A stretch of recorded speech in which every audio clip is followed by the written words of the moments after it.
Hey, friends, welcome back to this episode of season 2 of Test Those Breasts. I am your host, Jamie Vaughn, and today I am so happy to have my new friend, Shannon Burrows, on my show. And she actually has a podcast as well called Bustin' Out of Breast Cancer. Get it? Bustin' Out of Breast Cancer. It is actually really cool because I really actually found Shannon last spring before I even started Test Those Breasts. I was looking around for different, breast cancer podcasts, and I ran across her. And I have to tell you that her appearance, as far as her cover page and when I started listening, is very dynamic. And wait until you meet this lady. She's amazing. She's in Florida. She is a real estate consultant and more. And we're going to find out more about Shannon. So, and welcome, Shannon. It's so great to see and hear you, and it's been great, becoming a friend with you. How are Thanks you? for having me. I'm great. Thank you. I'm super excited to be here as well. I'm excited for our new friendship. For those of you that don't know, we met on the gram. And yeah, so we've just kind of taken it from there. And it's kind of fun when you get to meet, obviously, other breast cancer thrivers, but also other podcast hosts, because then you can kind of talk and learn and help one another. And so we've had some fun together. Yeah, I love the fact that we just kind of pop on the internet and on each other's platforms and kind of play around with our Yeah. microphones and video and how you do your stuff and how I do mine. It's just fun to do. And I find that kind of like a partnership, right? Yep. So thank you for being willing to, work with me on that. And it's just fun.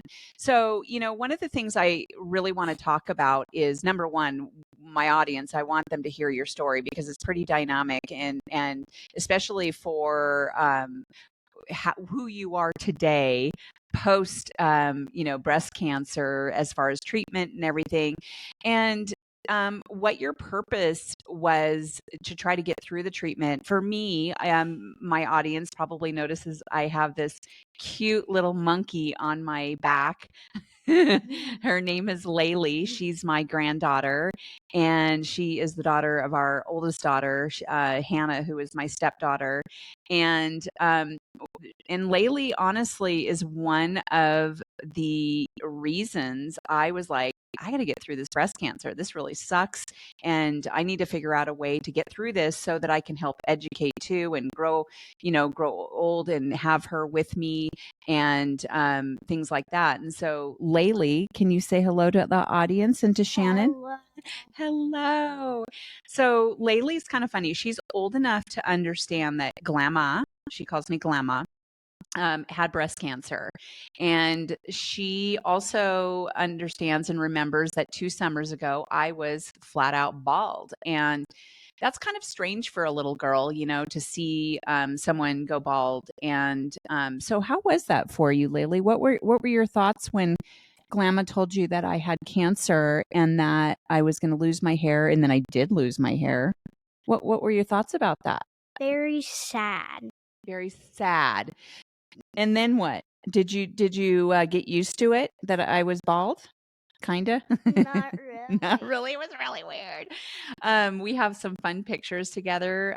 When I would wear my hats, and then we would be take pictures of me bald and everything, because I really wanted to try to normalize the fact that there's a lot of breast cancer patients out there. 1 in 8 women get diagnosed sometime in their lifetime, and not all people go bald. It just depends on the chemo you have. But I wanted to normalize this so that she had an understanding. So, anyway, are you good that the glam is all good now?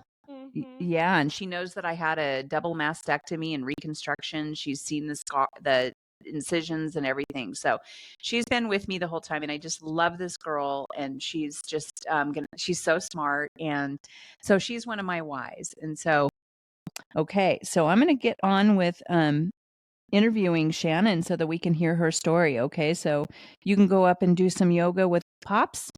All right, I love you. Here you go. Bye bye. I think Um, it's important too, because I know that one of your big things and mine as well is really about early detection, and she will remember watching what you went through. So when it comes to wellness exams and things like that will be in the back of her head of like, oh my gosh, I know what they're talking about, why I need to get my screenings, why I need to go to the doctors, why I need to get tested and all of that. So 100%. Yeah, those are the thought processes that go through my head. It's like, how can I reach every single one? Like, I need to even talk to my nieces, mhm. right? So this was not something that was in our family. Like, it was not genetic, and most breast cancer, does not come from is not genetic. And so, Correct. now that Jamie has breast cancer, Aunt Jamie, right? So my two nieces really need to pay attention to that because now it is. Right? I mean, I guess Yeah, there's only 5 yeah. to 10% of cancers that are hereditary.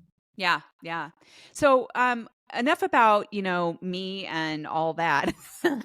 I wanna hear about you. I want our audience to learn who Shannon Burrows is and, who you were before, breast cancer, what your, diagnosis was, treatment, and all the things, and we'll just kind of weave in and out of that. All right. Well, first of all, I'd like to say I'm a badass life changer. Can we just start with that? Yes, we can start with that. I love it. Well, you've I'm changed just my gonna life, that's for sure. I'm just gonna leave that one right there. Um, yeah, so I was diagnosed July 13th, 2017, one day before my dad's surprise 75th birthday. And it started back in May of 2017. And well, first of all, I've been in real estate for 20 years, but I also have my NASM personal training certification, National Academy of Sports Medicine. And I got to a point that I was like, my happy place was solely in the gym. That's it. Like, I just want to be in the gym, whatever. Real estate agents were pissing me off. They're just so obnoxious because they didn't want to learn anything. And I was vice president of business development at that point, teaching agents how to grow their business and do all the things. And I was like, you know what? I'm just going to take a little break for a second. And I'm going to just spend my time in the gym, and I'm going to change people's lives in the gym. And I want to have them be, happier, healthier, create a better lifestyle for themselves. And 3 months into it, I was diagnosed. And I was like, well, that wasn't exactly the path I thought I opened up the door to. So anyway, it started in May of 2017, and it was Mother's Day weekend. And I remember this because my husband and I got into like a wicked, wicked fight, like to the point where I was like, oh my God, are we getting divorced? Like, so my anxiety was like super high. But at the same time, I was like, okay, Shannon, like, dial it back. Like, you can get through stress and anxiety. It's not a big deal. But for 6 days, I had the feeling of anxiety and high blood pressure. And because I'm very in tune with my body, being a fitness professional as well, and I always try to be in check with my health because my dad's diabetic. There's high blood pressure. There's diabetes in the family. Like, I'm all about creating that lifestyle design and being a healthy person all around. So I knew that feeling of like anxiousness and high blood pressure was like not normal, especially for 6 days. But I was 45. And at that point, I remember being like, I am literally at the peak of my life. I'm 45 years old. Like, I can see myself living till 90. The rest of it is downhill. Like, oh crap. Okay. I don't know what I'm allowed to say on here or not. Anyway. Oh, you can say fuck or anything. Okay. It's I was like, oh explicit. fuck. Yeah. I was like, oh fuck. Like really, like if I get to 50, I'm not at the peak anymore because I don't see myself being 100, right? So I was like, oh my gosh, like this is the real deal. This is real life. Like, how am I gonna, how is this story gonna end up? And I'm a true believer that our stories are our stories, and each page is for us to write it, right? So after having 6 days of high blood pressure and anxiety, I was like, I need to get to the doctor because I really felt like I was going to stroke out. Well, because I'm so healthy, I didn't have a regular doctor to go to on a regular basis. So when I called the doctor on my insurance, they're like, oh, well, we can't get you in for a month. And I was like, I'm going to stroke out by then. I'm like, sorry. So my husband asked me if I wanted to go to his doctor, who he wasn't a fan of for me.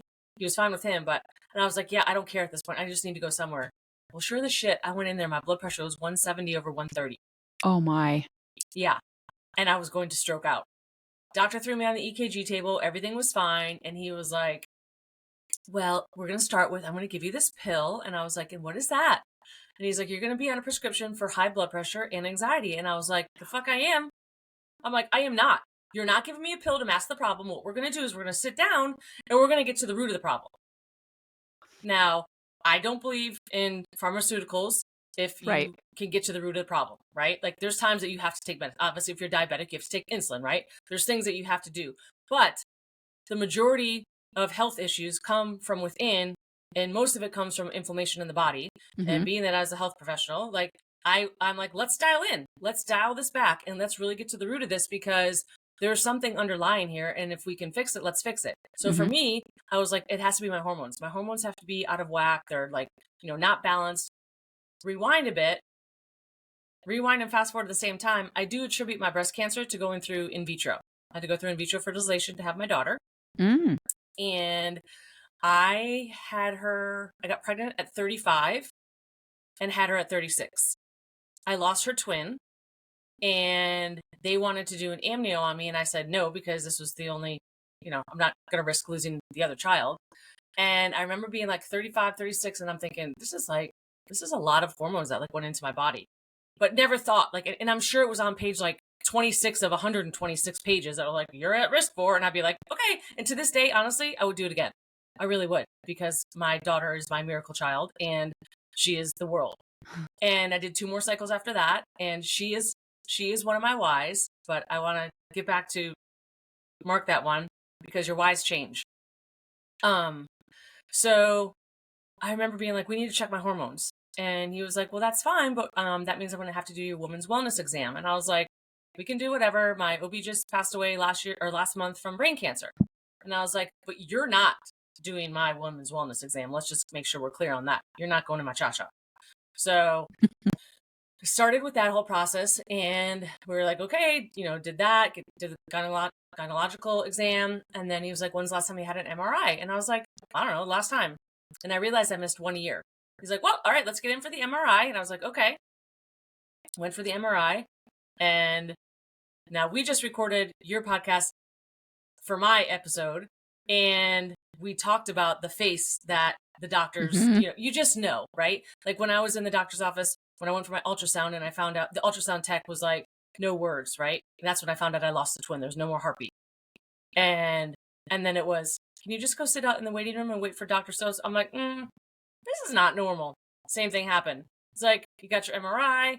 All right, can you just have a seat out in the hallway? We're going to have the radiologist. I was like, I've never had this before. So sure enough, fast forward, that's when the whole process started of did the mammogram, did the MRI, did the biopsy, which was painful as shit. And I cried. Like, I'm like, I'm not a big crier. Like, how do I cry from a needle going in there? It was horrible. It's painful. It's really painful. I don't even, there's got to be a different way. There has to be. I mean, I've talked to some people like, oh, it wasn't that bad. I was like, what? Like, I went home and had wine and Tylenol and just chilled out. Hi. So that diagnosis, so I had my biopsy. 6 days later it came in, and that was July 13th, 2017. And I was driving in my car. I know exactly where I was. My brother had just flown into town from Connecticut, because we were driving across the state to go throw a surprise party for our dad. And I was driving in the car, and the radiologist called. And he was like, hi, this is Dr. So-and-so, blah, blah, blah. And just like, the date and the time. I don't remember the time. I know roughly the time it was. But he told me while I was driving. Oh, yeah, not a good idea. It wasn't like, hey, are you sitting down? Do you have a minute? Are you busy? It was like, hi, this is Dr. So-and-so. I just want to give you the results of your biopsy, and you have breast cancer. I was like, I'm sorry, what? And so I was kind of like in shock, and my brother was like trying to write down like everything he was saying, because I was like kind of like numb. I was just like, what? So we parked, and my brother was like, so that's how they tell you that you have cancer in Florida? And I was like, I mean, I don't know. I'm new to this. What the fuck? I don't know. Yeah, I really, really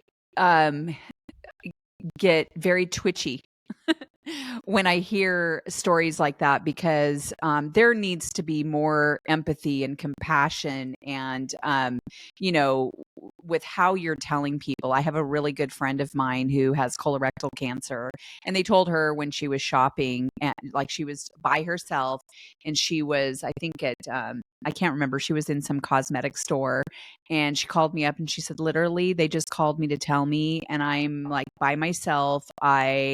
I don't even know what to say about, and they don't even do that for AIDS. Like when you go get an AIDS test, I remember years ago I did. Hey, okay, I'm on. You got to be careful. Okay, I got to edit that part out. Okay, um, and I remember because I don't know, I was dating some guy that was, I found out he was kind of shifty, and anyway, I went and got a test, right, and they don't even tell you over the phone if you know what I mean? Even if you're negative, right?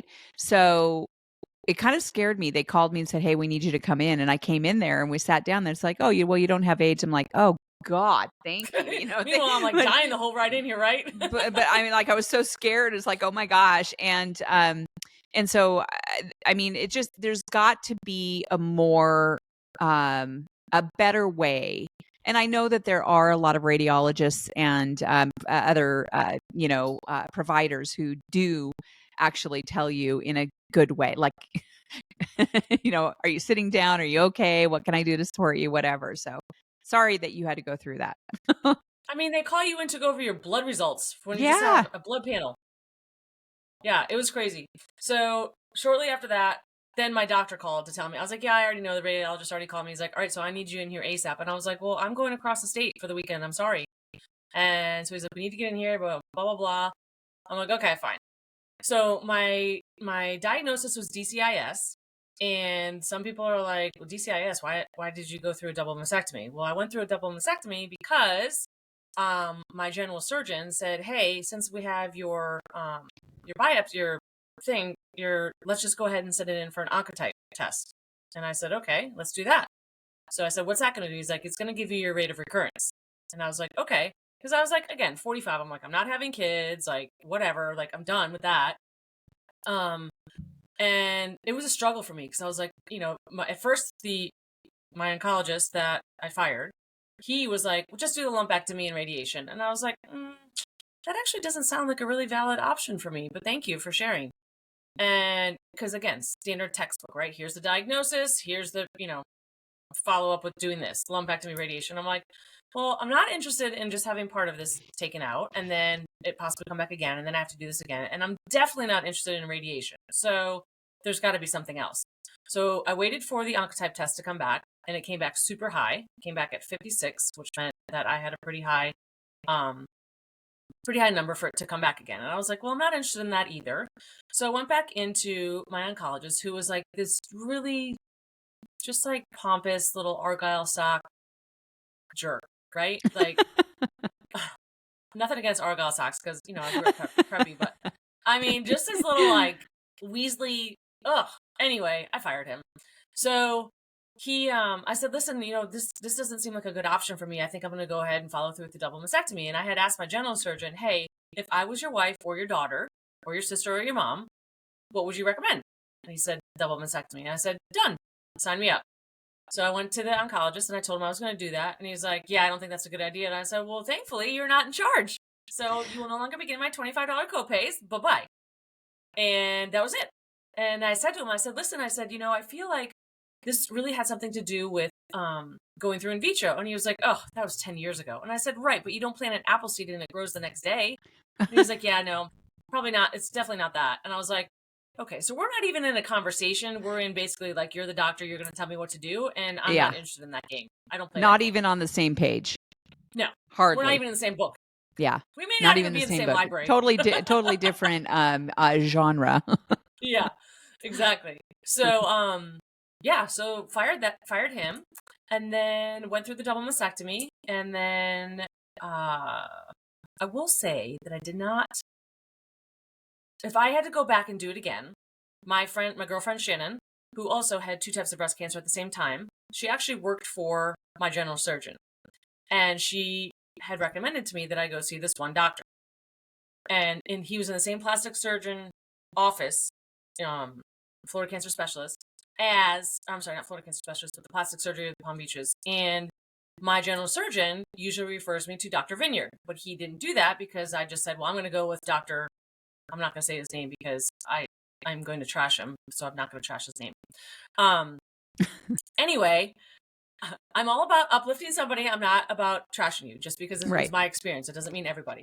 So anyway, so I went to this plastic surgeon, was not in love with him, but she swore that he was great and this, that, and blah, blah, blah. And I was like, okay, fine. So I did. And I should have, listeners, you should go and get different opinions from other people and find who meshes with you, your personality, your values, your everything. Thank you. Yes. I truly, truly, truly believe that. But I also believe the outcome of mine ended really well. So I'm happy with that. So it was just part of my journey. Anyway, I had my double mastectomy. And then 4 or 5-ish days later, my right breast was like not healing. I had my drains, everything. And it was just like still scabby. And like next thing I know, it's like purple. So I'm in the doctor's office and I was like, yeah, something's not right here. Like it's just weird. So I go in, and at that point I was intermittent fasting, and he was like, yeah, we're going to need to go into the hospital and go into surgery tomorrow and clean it up. And I was like, I'm sorry, what? He's like, yeah, we're just going to go ahead and clean it up. And I was like, what does that mean? He's like, well, you have necrosis of the nipple and this, and talking all jargon to me. And I was like, well, I mean, like I'm here, I'm intermittent fasting. We can just go right into your little surgical center right there. He's like, nope, we have to run through insurance. And I was like, oh Lord. I literally thought when he said clean it up, I thought you were just going to kind of go in there, like, I'll say vacuum for a loose term, but like, I thought you were just going to kind of go in there, like, open up the incision, kind of drain it out, take out the dry blood, whatever. I had no idea what cleanup meant in his eyes, nor did I know what necrosis was, nothing. So I was like, okay, we'll just go in, clean it up. Well, I did that. And then that night, as I went to go clean up my wounds, I found out my nipple was missing. And I had done a nipple-sparing double mastectomy. Yeah. And I ended up with necrosis of the right nipple. And we went in for surgery. And I thought, okay, well, I'm just going to come out and it's just not going to be purple and dry blood, and it's not going to be gross like it was.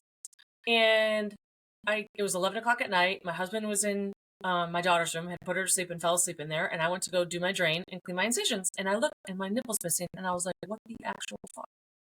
And I screamed at the top of my lungs. Now, mind you, I was raped my freshman year of college. This was horrible because this was like, being raped was a violation, don't get me wrong, but you took a freaking body part of mine. Yeah. Like, and you didn't tell me. Like, he said nothing to me. He said nothing to my husband. He said nothing to the nurses that are in recovery. Nothing. That was his version of cleanup. So, I am mortified. I now have to take a Xanax to go to sleep because I'm hyperventilating. I'm freaking out. I'm saying to my husband, tell me, right? It's like, there's nothing there. Like, I'm not going crazy, right? Next morning, this is the first time I've ever taken pictures of my breasts and sent them to anybody. And now I'm sending them to everyone because I don't know about you, but at this point, I'm like, these are just objects on my body to fill my bra at this point. There's nothing sexual about them. There's nothing, anything. And I'm like taking pictures. I'm sending it to my general surgeon. And he was like, that's so bizarre because I saw him in the hospital and he said everything went great. And I was like, well, I'm sure it did in his eyes. But like, I'm missing the body part. And that, yeah. So now I have my left nipple goes off to the side and I don't have one on my right side. So I call them Nemo and Dory.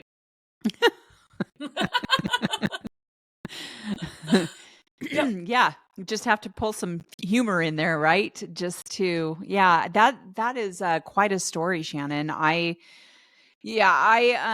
Going back to what you said about making sure that you're going to, getting a second opinion, going with your gut, going with somebody who you mesh with and all the things is just so important. And I try to drive that home with a lot of different people. And there are so many reasons to do that. And I've even met surgeons like Dr. C at PRMA, Dr. Chrysopoulos, who says, I actually tell my patients to go get a second opinion.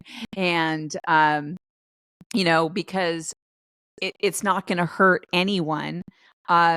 In the end, typically, if they go get a second opinion and it just makes it more comfortable for the patient. And let's face it, when it all comes down to it, it's all about the patient.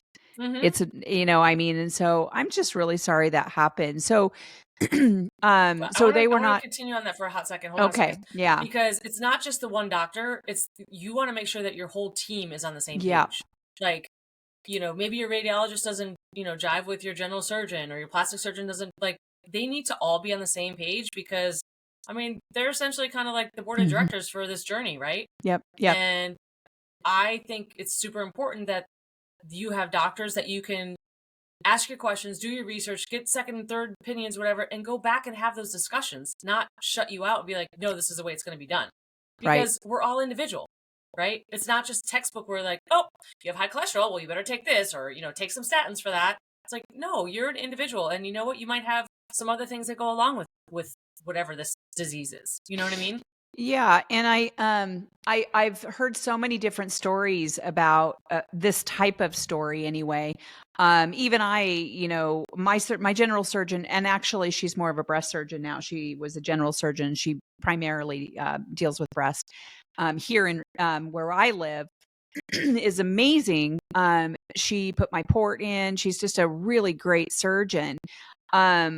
But I had to break up with her because I didn't want implants. And that was just something I knew from the very beginning. And I was terrified. I was already terrified and mortified that I had to get a mastectomy.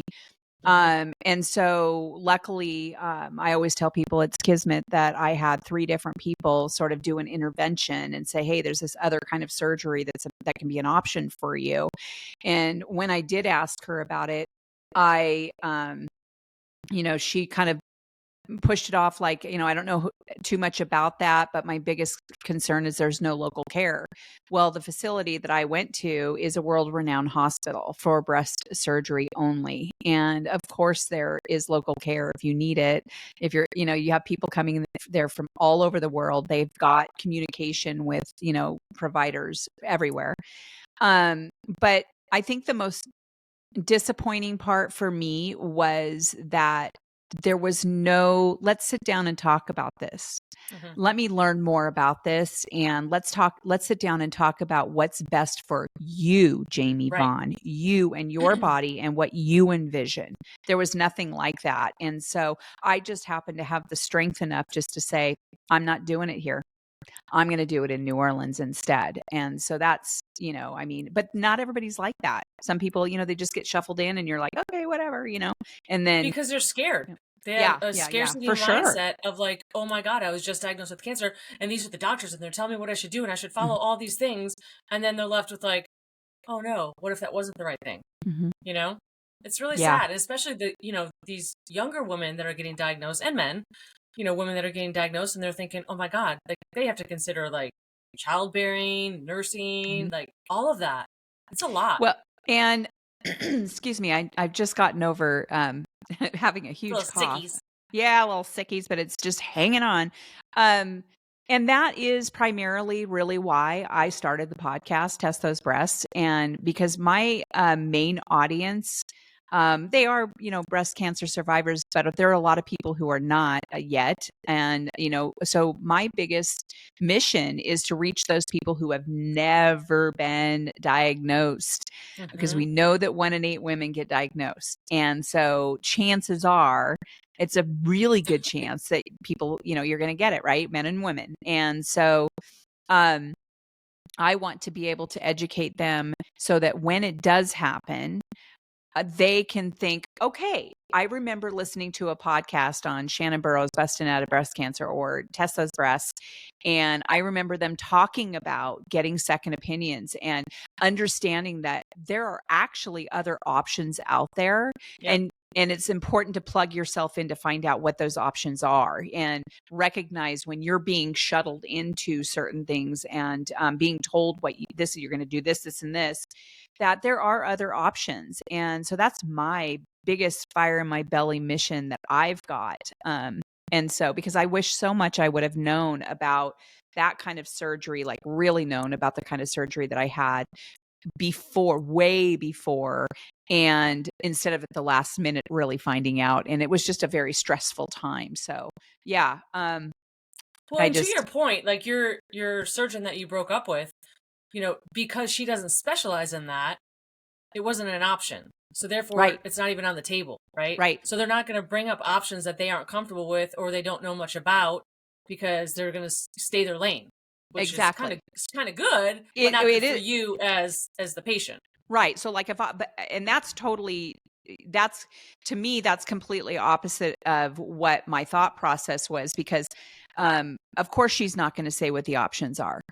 But if I come to her, or if you go to your surgeon and say, hey, I've heard about this kind of surgery that I'm really interested in looking at, that's another story. Yep. Because they should be able to still have the discussion.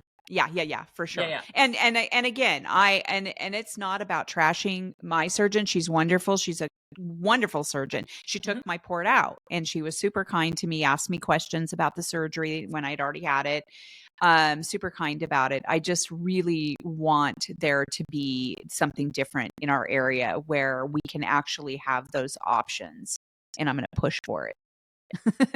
Well, you push for that, and I'm pushing to bridge the gap between the medical and fitness industry. Yeah. Oh, so what I want to do is, I kind of want to talk about, not kind of, I always say kind of, I really want to talk about, how you are such a positive person. You smile a lot on your Instagram. You dance around in your fun, funky pants on Friday and, fancy pants or whatever you call it. Fun Pant Friday. And you just have such a wonderful aura about you that I was drawn to you before I even, I was drawn to you almost a year ago.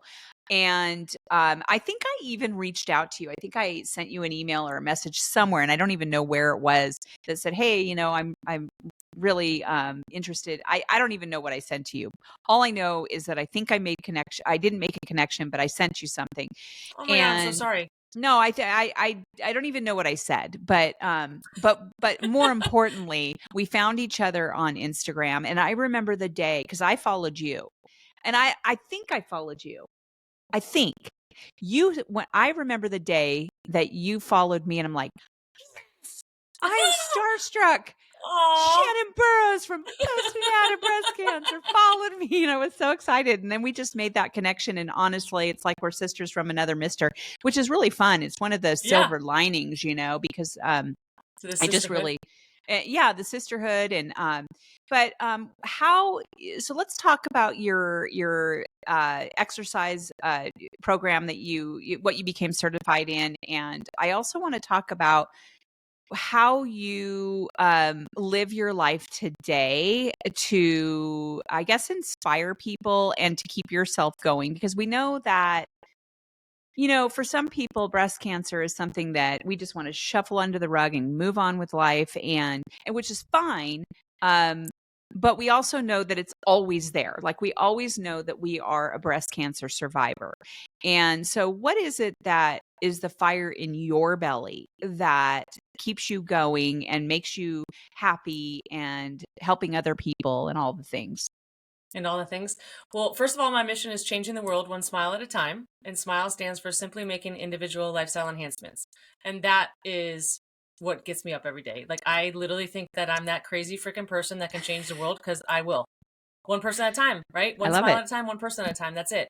And it could be, whatever that interaction that we have, that we met. It could be, like we just met. We totally hit it off, right? And we put our pants on the same way. Each of us one leg at a time, right? So we're all the same human individuals on this planet. And at the end of the day, really, what are we? We're just like this little minuscule, piece of sand out of the entire universe. So why not live our best life instead of judging other people and just make their life better? And so I really am passionate about changing the world one smile at a time. And with that, I believe that my diagnosis came at the time that it did, and which is where I found my purpose at the intersection of passion and pain, because of my mission of I had my mission of changing the world one smile at a time before I was ever diagnosed, which is kind of crazy. And that's when I was like, okay, well, this is my purpose then. Like, again, like you, I was like, what exactly is my purpose? I know what I want to do, but am I really doing enough? Yeah, okay, I'm a realtor, I sell houses, this, that, blah, blah, blah. And I was young. I was, 20 years ago. I've been real estate for 20 years. Younger. So, Just younger. I was younger. Anyway, and so for me, it was just, the path that I chose. My mom was a realtor. My husband, who I met in real estate, we're both realtors. So it didn't really serve a purpose for me per se. It was my job. And at that point, when I was diagnosed, and I was like, that is why I had to step out, because I was stuck. Same thing with the people that I like to speak with in an interview is I like to talk to people that are standing on their story and not stuck in their story. And I feel like I was stuck in my own story, the hamster wheel of doing the same things over and over again, but not really with a purpose.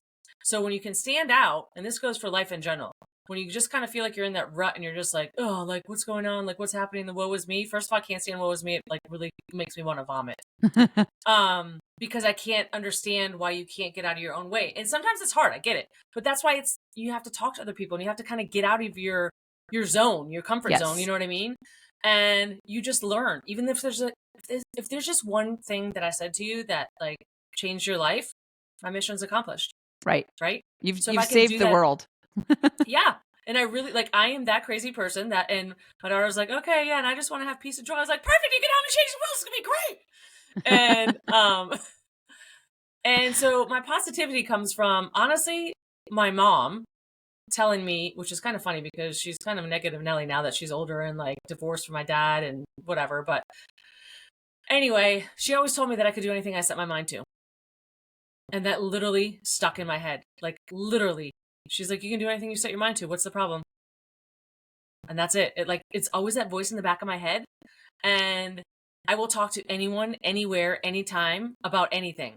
And I just love that because I feel like we were put in the space at that time for a reason, good, bad, or indifferent, whether it was not a good situation or not. I feel like, okay, that was a lesson that I was supposed to learn for some reason. And so I really kind of step outside of myself, if that makes sense, which is how I stay positive and I have a bigger picture because it's not just about me. Right. And to your point, it's all about human connection. And so one of the pieces of advice I always give people when people say, what is one piece of advice? Plug yourself in. Like plug yourself into other people, plug yourself into organizations that, make you happy. That you can talk to people. And again, whether it be, it can be, something, and I do also give people the advice to, walk through your emotions, like let yourself feel the feels. Yep. And it's just don't stay there. Right. And I remember, I think I told you the story about how I was really stuck in a very dark hole shortly after I was diagnosed. And I was like, I can't stay here.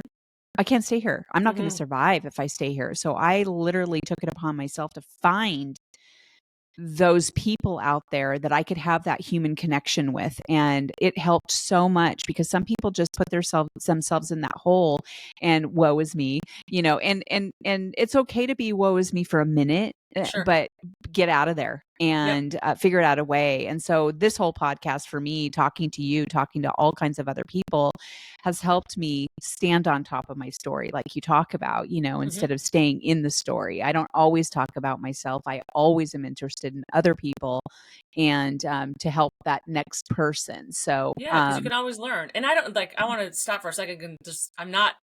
I totally have empathy. I believe that, like you said, people should feel the feels, but don't stay there. And you have to do it when you're ready. Right. Don't push yourself out of that if you're not ready, because then you actually haven't taken the full cycle of being able to feel the feels, right? It's like a breakup, a divorce, or whatever, a death. You go through the anger, the sad, the hurt, the mad, the happy, like you go through all, check all those boxes of every emotion that you have to go through.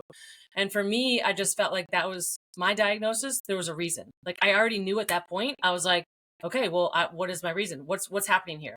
I literally had to stand back.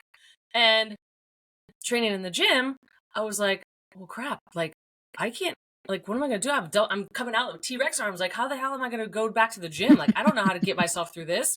Like, no one talks about that when you're in the doctors. They're like, oh, 6 weeks. Yeah, you're good to go. Go back to your normal life. I'm like, meanwhile, you're going to be like this for a while. Yeah, okay. I have friends that are buying me T-Rex napkins. And I'm like, I don't want those forever. Let's have a T-Rex party. Right. And so I'm like, oh my God, what am I going to do? I'm like, if I can't get myself through this breast cancer recovery, how am I even going to get in the gym? And how am I going to do this, changing people's lives in the gym? And so I was like, there's got to be something out there. Like I have to find what that is. And I did. I found the Cancer Exercise Training Institute, which for a hot second, I did hop on board with her, and I was the vice president of business development because I still, to this day, am super passionate about making sure that people are aware of this certification if you're a trainer, massage therapist, whatever, because no one talks about it. So my mission is to bridge the gap between the medical and fitness industries. That's what I'm taking from this because it is so important and nobody talks about it. No one talks about the fact that when you get done with surgery, if you're on your own, you can't just like pull dishes out of the cabinet. Right. You can't go washing your hair. I made myself a bag lady. I literally like put a trash bag over my body because I couldn't not shower. And I like went in and did my shower. So I was a bag lady. And never have I been so humiliated. Well, I shouldn't say that. I probably numerous times, but I don't remember. But I never thought at 45 years old that I was going to be standing naked in front of my dad. And I didn't care. Very vulnerable. Yeah. Yeah. Yeah. I would stand there naked. His wife would change my drains. He would do my incisions. I'm like, I just stood there. I'm like, okay, just take care of me. Didn't even care. Didn't even care. Yeah, it's really interesting because I've always been I've always been kind of uninhibited anyway, but my own granddaughter see me naked. She looks at my incisions and I tell her what happened and things like that. But even so, my husband was my caregiver, and even though he has seen me naked a million times, it was still a vulnerable time for me because he was showering me. He got me through, he changed my drains. I've always been someone who did everything for myself, right? I'm very independent. Yep. That was a very different experience for me Ditto. to literally, I can't do anything. You have to do this. And so it was very different for him too. But even that I was very vulnerable at that time. Yeah. I think that we need to put in the show notes some resources to make sure that people know about that kind of certification.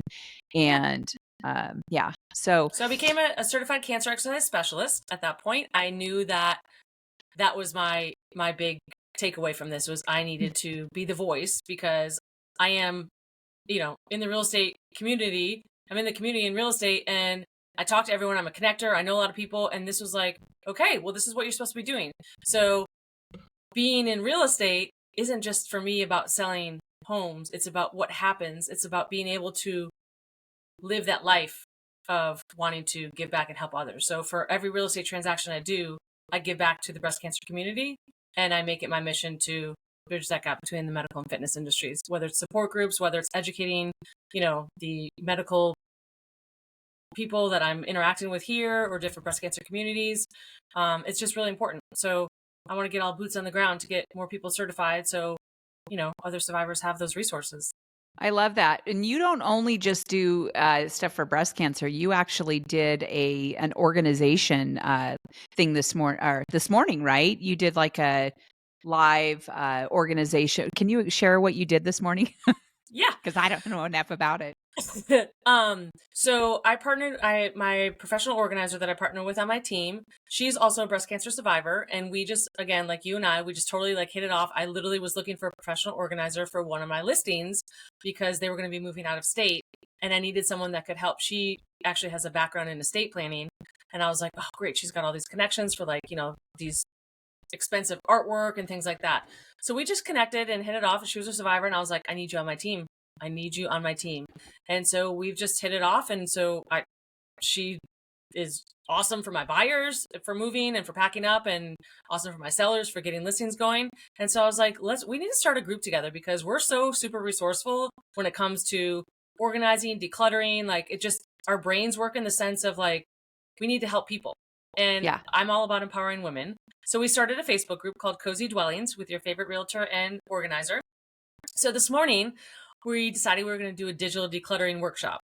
And so that's what we did. We kind of went through, a lot of digital decluttering and It was a lot. It was 2 hours. So we're going to break it down. We're going to do little micro mini events within our Facebook group. But it's I just to love help it. other people because you Yeah. realize how crazy life gets, Yeah, I was just at a women's luncheon yesterday, and the guest speaker was talking about the 5 dragons of what keeps you from doing certain things, and one really is about Yourself. I've got yeah, it's all about yourself, but Yeah. depending on what personality you have, like are you a perfect Paula or a one of those people who have like overwhelming list of things to do, or somebody who always has to have their calendar completely packed, people who are unorganized by nature. So I'm unorganized by nature. I really have to overcompensate.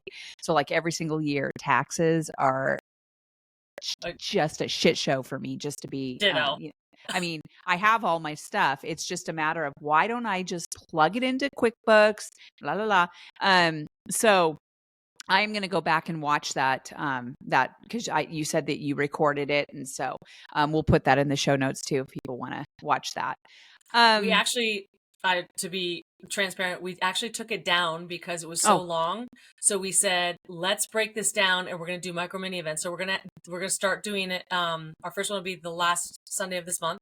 Okay. Every Sunday at 4:00 for 30 minutes. Boom, hop on into the Facebook group, and we're gonna do the first one that we're going to do, whatever that Sunday is, 28th? 28th, yeah. Okay. It's going to be time blocking because it is January. Let's talk about time blocking and make the best use of our time. Let's start with time blocking every Sunday for 30 minutes at 4:00. And so we're going to go through like the closets, the bathrooms, the computers, your files, it's all about organizing because at the end of the day, not just for your life, for simplicity, but also if you're going to get ready to move, hey, I'm your girl. I got you. But I'm going to give you the tips that you actually need to be able to sell your home for more money, get all your stuff out of the house so you're not so cluttered and anxious when it's time to sell. Staging your house. Yeah. And then also if you're getting ready to buy, you obviously are moving out of somewhere, whether you're renting or moving out of your current house, organize and declutter and get yourself an easier transition for your move, Right. It's perfect. Hi, pretty girl. It's brilliant. It's brilliant. She said, hi, pretty girl. You can't hear her, but that's what she said. It's brilliant. I need to be on there for sure. But are those ones, are you going to record those ones? Yeah, they'll stay in there. Okay, good. Perfect. Yeah. Okay. Okay. We're 3 hours behind me. Yeah. We finally got that one figured out. Right. So I want to kind of wrap it up here by asking you. I want to ask you some of those questions that you asked me on the podcast yesterday. Rapid fire. All right. Okay. I do want to know what your favorite drink is, and I can guess. No, what is your favorite drink? What? Well, I think you probably like bubbly, as in champagne or wine, because I've seen you. Yep. That's my fun pan Friday. Yep. What's your favorite kind of wine? Like your favorite varietal? Pinot Grigio, Pinot Noir, and Prosecco. All the P's. Oh. That's so funny because those are 3 of my favorites too. Pinot Noir is actually my favorite red, for sure. Yeah. I like to do red in bed.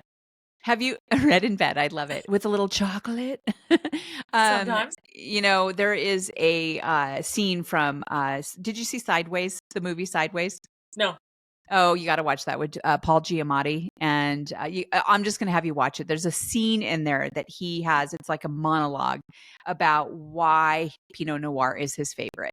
I'll send you a clip of it, but you got to watch the movie. It's really good. Okay. So let's see. What is your favorite? What do you drive?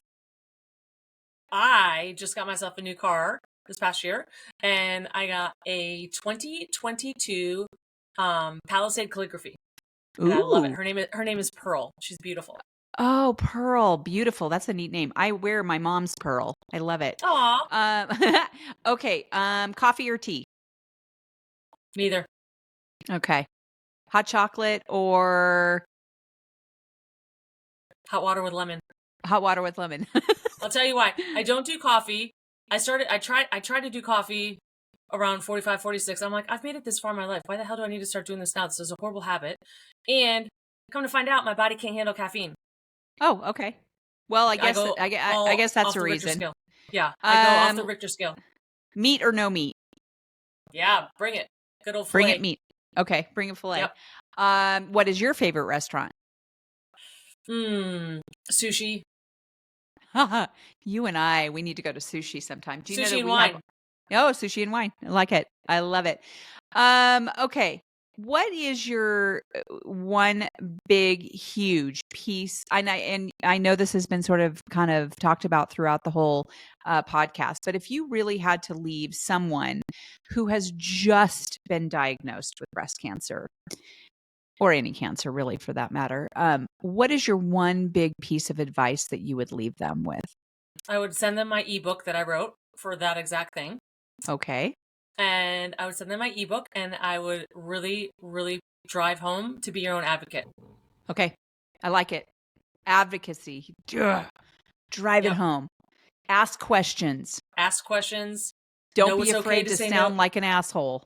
Yeah, it's your life. It's your life. It's your body. It's your journey. Yeah. They're there just to assist you. Exactly. You make the decisions.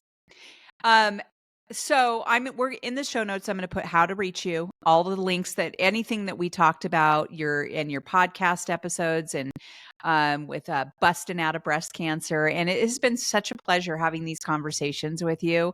I thoroughly love hearing the different types of stories, and I always somehow find such amazing similarities too. So, we would never even know each other, Shannon, had this not happened to us, right? So there's some silver linings. I always say it's the worst club with the best members. Totally. Okay, so is there anything you'd like to leave us with before we wrap up? Just anyone that wants to reach out, I would like you to help me change the world one smile at a time. Okay. Well, I'm there with you. Okay. Thank you, Shannon. And if you're looking to buy, sell, or invest in real estate, I'm your girl. Your favorite fun, resilient realtor. I can't imagine. I would love to be going around with you all day long looking at houses. You would be such a kick. Someday. Maybe someday. Yes, okay. I can help people all over the world. So I have a team all over. So if you have questions, if you just have questions on the process of whatever, I am here to help. I can refer you to anybody. I am an excellent resource for vendors, for everything. So yeah. Very good. And just know that everything that I do goes back to breast cancer. So you're helping not just me, but you're helping other survivors. Even better. Better. Love it. All right. Well, thank you very much, Shannon Burrows, with busting out of breast cancer and all the other things that you do that are amazing and, just kind of bring light to so many different people, changing the world. Thank you for being on my show. And to my audience, thank you for joining me again on this episode of Test Those Breasts. If you are enjoying this podcast, please go and rate and review. It really does make a difference. It makes a difference in viewership, and people do read those, and it's just so helpful. And I personally would love for you to be able to go and do that. And I appreciate you joining us, and we will see you next time on the next episode of Test Those Breasts. Bye for now.